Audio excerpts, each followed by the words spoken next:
Welcome back to another video on the Bring Back Max Power Project Fiesta. Take a look at this.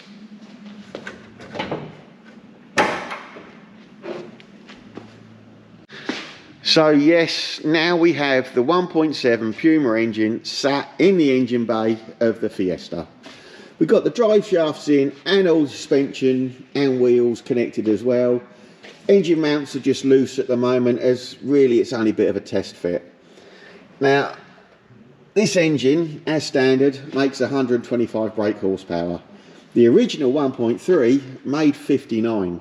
So just by this stock engine transplant, we've more than doubled the horsepower of the car. It will need more horsepower to carry around all the audio equipment that we're going to stick in the back of this. It's going to be loud. We've still got quite a bit to do before we can try and start it. The engine bay wiring loom that we've got for it came out of Fiesta, and that we had modified that to fit in Fiesta. So basically we're going to have to unmodify it and put it back to standard. Also, we still need to change the throttle cable and link up the fuel pipes. These are different, so we might look at making up some of our own fuel pipes to connect that up. We still need to get an exhaust manifold for it. We're looking at getting a stainless steel 4x1. Also, we're going to put a new fuel pump in it, because anyone that knows these Fiestas knows that fuel pumps on them can give problems. And as this hasn't been started for 5 years, and our spare tanks that we've got probably haven't had the fuel pump running for about 2 years, we're going to get a new fuel pump before we put it all back together, because you've got to drop the tank down to change it. Like I said, we're still a long way off from getting it started. And also, we've still got to sort out the interior loom. I mean, look at this now inside. A lot of work to do, but like I said before, there ain't nothing that we can't do really. Also, we have managed, while we were doing the suspension, to fit our underneath strut brace, which you can see there. That just joins up on the bottom wishbone bolts and stiffens up the front end a little bit more. Also, the power steering pipes there we've got to tidy up. Fit the radiator, obviously.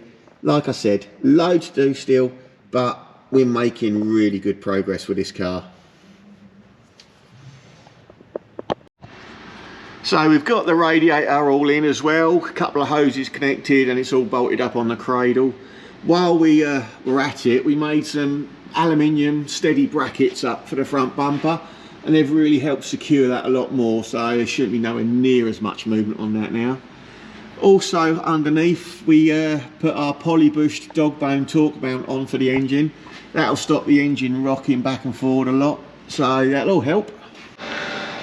So we've got the fuel tank out of the Fiesta, and the fuel absolutely stinks. It's so stale and gone off, it smells horrible.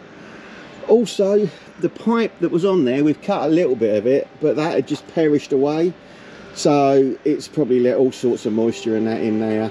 Not a problem though, we have at least one spare tank, and like I said, we'll probably check the fuel pump on the spare tank, or we'll just fit a new one, because they are problematic on these. We definitely won't be using this tank though. So this is one of the spare fuel tanks we have. It's in a lot better condition than the one that come out of the car, and it doesn't stink.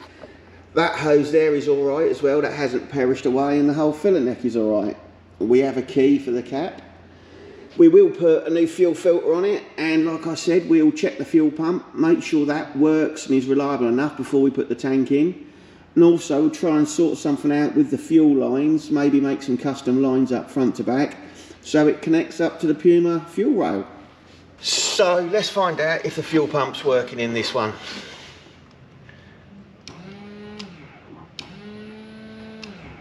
Well, there's no fuel in it, but you can definitely hear it buzzing over.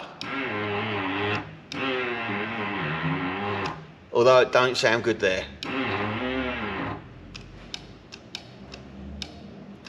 No, I think the fuel pump's just had it. So, like I said, we'll probably definitely be putting a new fuel pump in the car when we try and start it. Now, if you get triggered by wiring problems, you best look away now. This is the engine bay wiring that we took out of the 1.3 Fiesta. So that's all for that. And this is what we took out of Fiesta. Now there's 2 engine bay wiring looms in this and 1 body wiring loom. Like I said, we have modified quite a bit of the loom because we did get both engines running in Fiesta. So now we need to split the looms and unmodify it. It's not a massive job, it just takes a bit of thinking and sitting down and working out, but we can do it. So we will get the looms split and then we'll make up this sort of loom for that car and we'll get it running. So this bit here is the wiring loom for the rear engine on Fiesta. We won't be using that, we're going to use the front one, and this is the ECU for the rear. It's a tape ECU which runs a digital wiring system on the car. They are the better ECUs to tune and map, but we won't be using that one. We've got the ECU here which is for the front engine, which that's the wiring we're going with. It's actually a muff ECU, no sniggering at the back, and the wiring is going to need less work to get into the Max Power Fiesta. So for now, that's the wiring we're going with. We can always rip it all out again and fit the digital ECU in time, but we might actually go for a standalone ECU from Motorsport Electronics. Plenty of options we've got, but to start off with and get it running, we're not too worried about power so far. We're going to use, like I say, the front ECU, which is an analog system. It has a speedo cable, it's not a digital pickup, so we'll be going with that one. We just need, like I say, to split all the wiring and sort it out. So we need to do a bit of wiring inside the car as well on the dash loom. This is the original 1.3 Fiesta clocks. As you can see, they're quite basic, and this is the Puma clocks that will be fitting. Extra rev counter and also a temperature gauge. This is the plug that we need to cut off and put the Puma plug on, because like I said before, this is an analog system and this is a digital system.